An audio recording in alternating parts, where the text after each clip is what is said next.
Hey everybody, just figured I'd make a video showcasing the F-Zero AX cabinet of mine. So yeah, here it is. Everything's in working condition.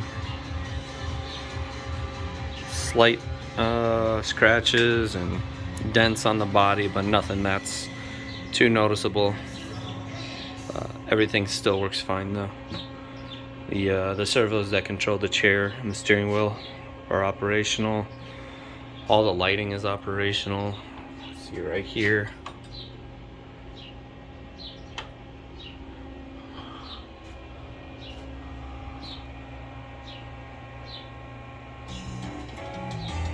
The memory card slot does work. License card slot works as well. And here we have the license mechanism. I do have a full deck of licenses as well. Currently I'm only using two, my personal one to keep records, and then this one is just kind of a burner, I guess you could say. I'm using it for whenever the system requires, as it claims, a cleaning cycle. It just dumps that in there. It just goes back and forth on the, I believe it's a printer, and then just kicks it back out. I believe the original cleaning cards were probably some kind of alcohol-soaked card or something, but it does require a cleaning cycle every X amount of uses. Again, memory card does work. Monitor is in perfect condition. There is zero burn-in on this. I've done a couple CRT tests on this. I've done the 240p test suite on there as well. Everything looks good. It's a Toshiba Pure Flat D29C051, I believe, is the model. It's the same monitor, I believe, that comes in the new Net City, which I have one of those in my home right now. Originally, this Sega Triforce, which is underneath this panel here, was a Japanese firmware model, so the game was in Japanese. But one of the members of the Arcade Projects forums assisted me in doing a firmware update so I can change the region to US, because currently the arcade itself is outfitted as a US model. So you can see the header here, it's all in English. I think this might have been in English regardless of the region, because you can see right there you've got Japanese and English print. But I want to say, yeah, this came in Japanese only. There's no English text on here for the directions on how to load. All original locks as well. It's using a Sega 5575 key lock. Same as a Sega New Net City, which I've got inside as well. All the decals are in pretty great condition. Some buffs and scratches here and there. Nothing too major. It looks like maybe somebody at some point was either trying to remove it, or this is just kind of the glue peeling off after 20-something years of use.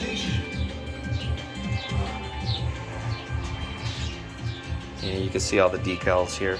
There are some damages again to the body. Like right here, I believe this may have happened. At least what I think would happen was during movement, this may have rolled back and crashed into a wall. So now you got these cracks here and there. Like right there as well, it looks like somebody tried to mend it with some glue. Yeah, so I'm missing fasteners there. A couple other fasteners here and there that I'm missing. The chair itself looks great. The cushioning on the chair is fantastic as well. All the lighting. Only problem I do note, here's a bit of a, looks like it kind of rubbed up against something there on a wall maybe. And again, missing fasteners again. One thing I do notice, and I'm not sure how to correct it, is the steering wheel servo motor. It has a bit of a lean to the right, I guess you could say. I don't know how to explain that. It's like almost like a car's a realignment is needed in some kind of way. Because if you start up the game, the car does, your pilot does veer slightly to the right. And I don't know if it's visible there, but there's a slight lean to the right. Never stays straight exactly. And I've tried a couple options here. I've gone into the test menu for the game and tried recalibrating, and it still comes out with the same result. So unsure about that. Yeah, so this is the AX Deluxe model, which features the servo-powered chair, so it leans left and right according to how you're driving. So if we come over here, there are a couple safeties in place for that. Well, it's only a single safety, but it's on both sides of the cabinet. You've got that guy right there. It's like a little photo light sensor, I believe, something along those lines, similar to how a garage door works. So if you break this beam of light right here, I guess it's like a light curtain. If you break this beam of light while the game is in motion, it shuts off all the servos on the chair to prevent, like, you know, somebody from being injured. This thing does swing pretty hard left to right.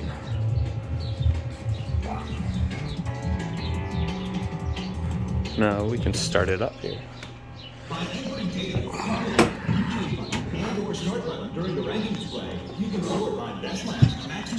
Let's see. So you do have to buckle in order for the chair to go about its cycle of, you know, swinging back and forth. And then at any point you can hit that stop motion button. It'll stop the chair in place. The game will continue, but the chair will stop doing its back and forth.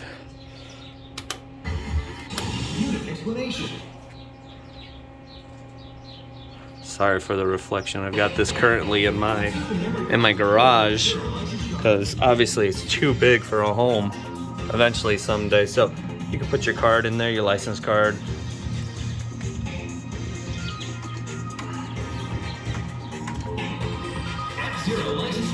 And everything is tracked on there. And then I'll see if I can do this while holding the phone. Just try very quickly. We'll just, Aeropolis is fine. It's only 6 courses on the AX arcade version, as opposed to the 26 on the GameCube.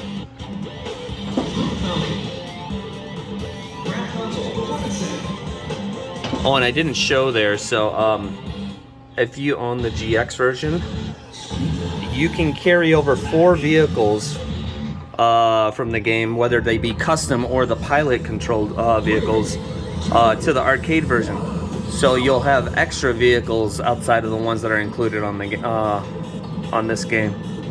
Significantly less. I want to say it's like 41 pilots on the GameCube version versus, oh geez, I'm not exactly sure how many are here.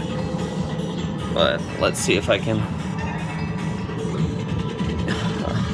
I don't know if you can see my legs there. Well, let's try this.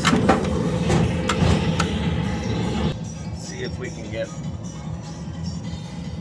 some of the chair movement in there.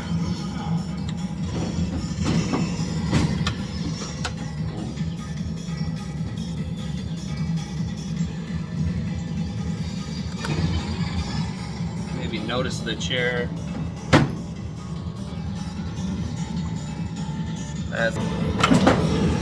But trust me when I say the chair works. And there is force feedback on the steering wheel as well.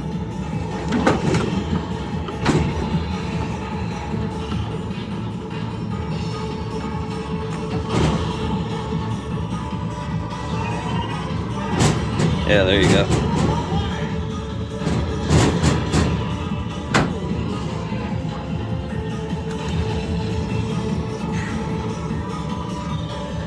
Pretty difficult to do this one-handed, but trust me when I say it works.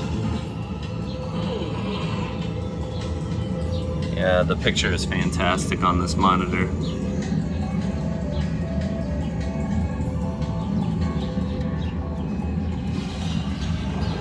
Here's that that issue I mentioned.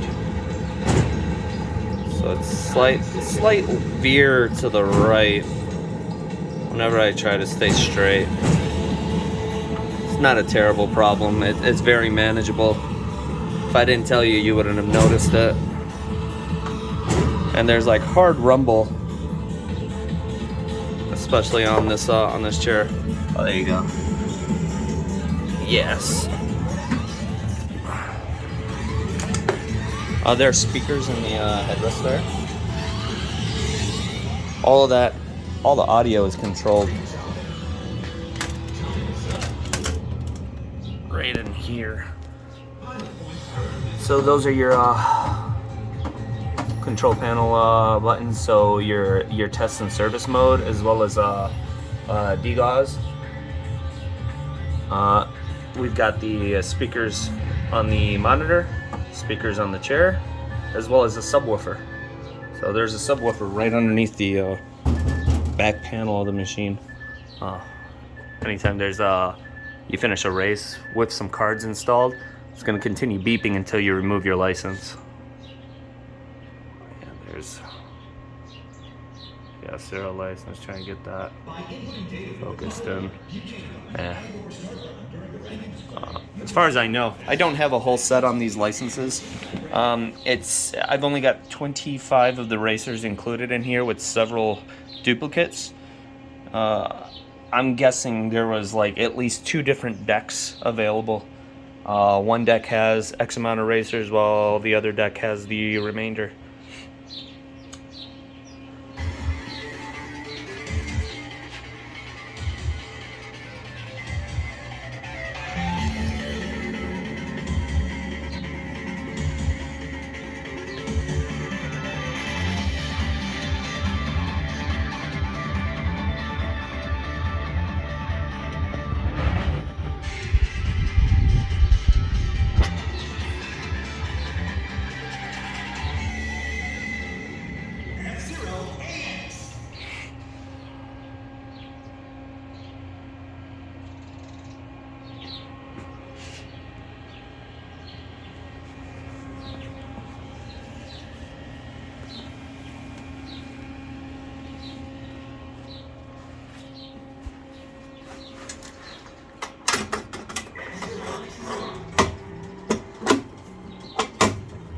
And this does close. It's a bit of a strain though. Yeah, I'll get it. And there's an access panel for the CRT itself. Just pull it right open. Eventually I will recap the monitor in there, the chassis for it. I've done it previously, this exact same board on my new Net City. Bit of vents. There's about, I want to say 5 vents on this system here, but only 1 fan. And that 1 fan is the single loudest component of this entire cabinet right there. I believe it's like a 140 mil fan. Eventually I will replace that with something else. I don't know, maybe some kind of Noctua replacement if it'll fit.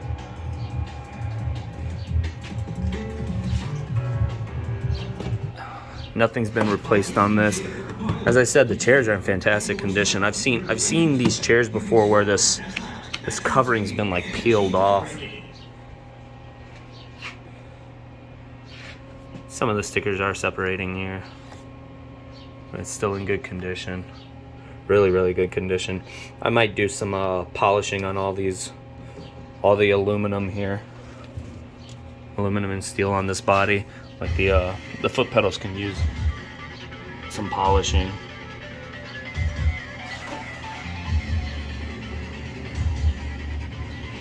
Chair does move back and forth. I'm 6 feet. This is the furthest back position, and it's comfortable. But I think I would benefit if it just went back another inch or 2. Every once in a while, I will hit my knees on the steering wheel. Chair doesn't lean, as far as at least I know, it does not lean. It's stuck in this position. but I think this is a good riding position actually.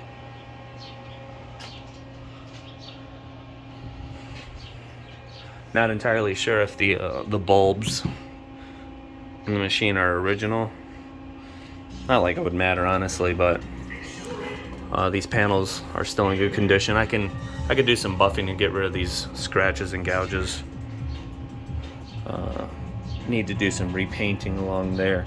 There's a good dent. That's why I'm thinking this thing ended up like backing into a wall pretty hard. Oh, there's a crack right there as well. Leads underneath the decal. Underneath this panel right here is the mechanism, the servo that drives the chair.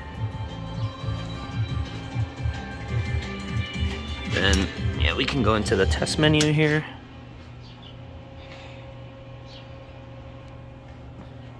So within the test menu, this is just a standard test menu. I mean, if you've ever done this on any kind of arcade cabinet, it's pretty similar to all the Sega cabinets.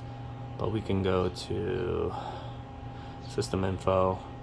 Yeah, so like I said, one of the members of the Arcade Projects forums helped me out by doing a firmware update on this guy. It was originally like, I want to say like 2 something, which did not allow region changing.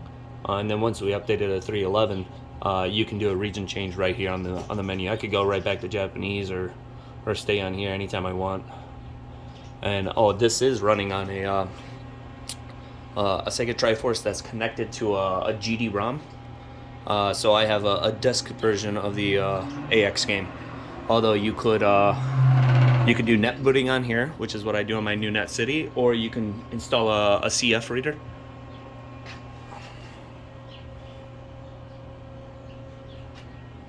So,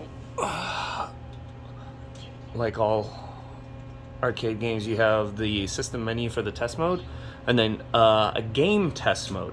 So you can go within that to change the settings of the game. So within here we can do input test, game assignments. So right here you can actually set the lap numbers for each stage. This is, set number 1.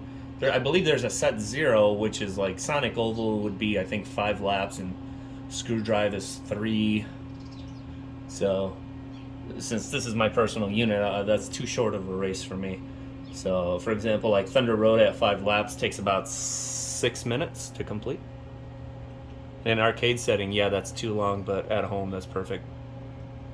And then network settings, you can do 4 cabinets in link play.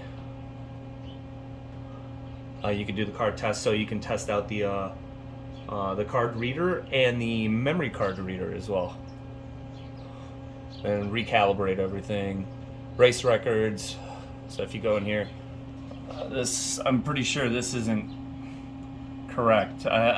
It's got to have been played more than 872 times. And then there's the lap numbers, how many times he's been played. Like Blue Falcon gets obviously the most play. Everybody knows him as the Super Smash character. And then just course status.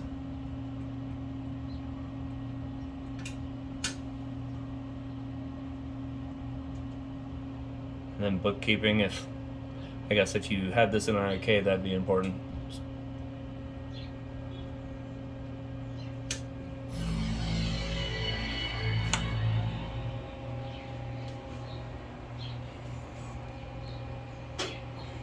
Oh, so here we can actually watch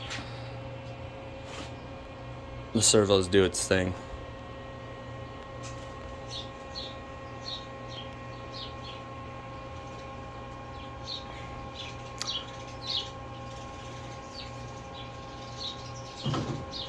Takes a second there.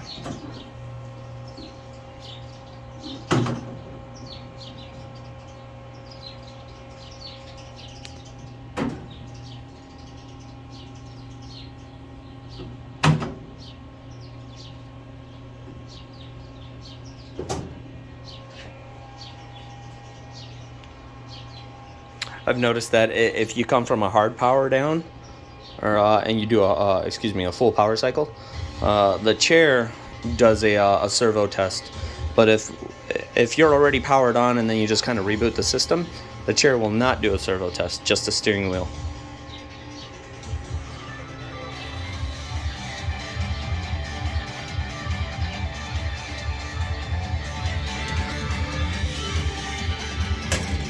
Here we can take a look at Unit explanation.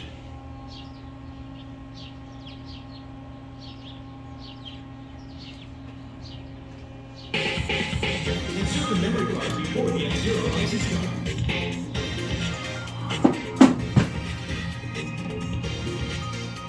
card. So if you were to select creating, it'll kick out a card after you put in your data. So like you can give yourself a name or not. It'll leave it blank, and then just give you something to track your records with now. So let's say we go to race mode. Doesn't matter. So I do have my GameCube memory card plugged in there.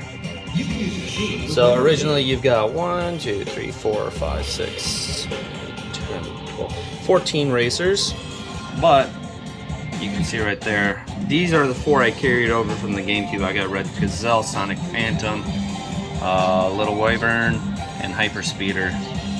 You can always change those. You can just pop your memory card right back into the GameCube, then just go into the or is it the garage shop, I believe, the customization, and then you could change those at any time. Full acceleration, that's the only way to play. Or excuse me, full max speed, no acceleration.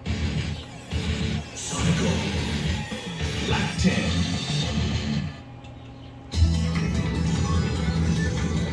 Three, 2, 1, go!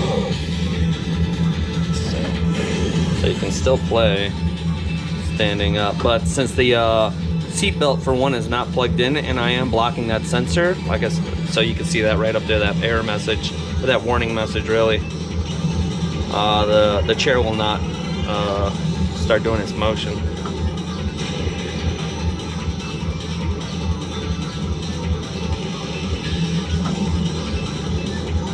Timing session. You got boost power.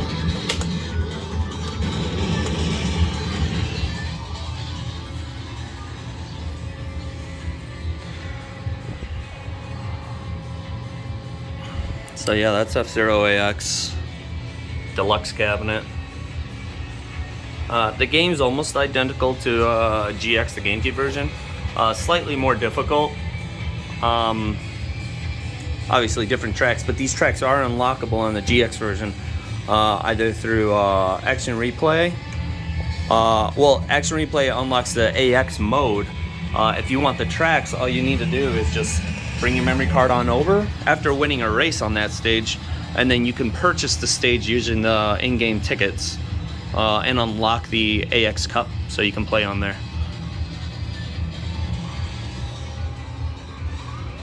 Yeah, one last look here.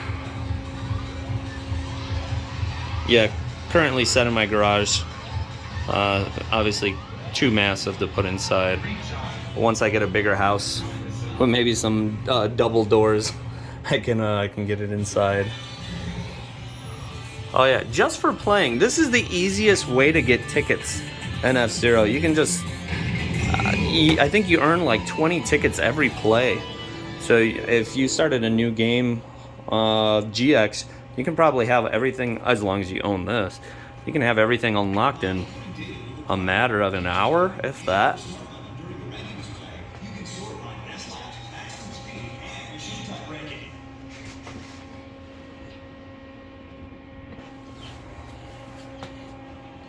Yeah, not much else to say. I mean, if you got questions, just throw them in the comment section. I can answer anything for you.